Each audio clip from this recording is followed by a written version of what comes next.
Владеачката партија ВМРО-ДПМН на денешната бомба на социјалдемократите со демант во писмена форма реагираат за обвинувањето на користење на универзитетот во Штип за партиски потреби, заместејќи изборни малверзации и вработување партиски лица. Денешната пресконференција е доказ за пакоста која сакат да ја направат, нивната непродуктивност, но и отвореното манипулирање. Раскажувачот Заев и неговите клонови по градовите пуштаат креирани, сечени, лепени и прелепувани монтирани материјали кои самите по себе не докажуваат ништо, велат од владеачката партија.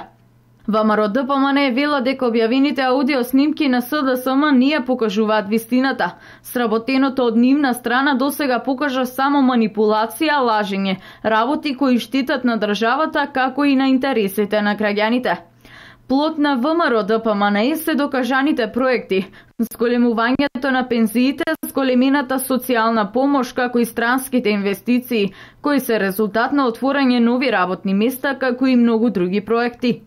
Сметаат дека на крајот СДСМ ќе се памети по штетата која ја предизвикала со таквото свое однесување, а граѓаните ќе ги ценат делата и проектите поради кои оваа влада обстојува и ја има довербата.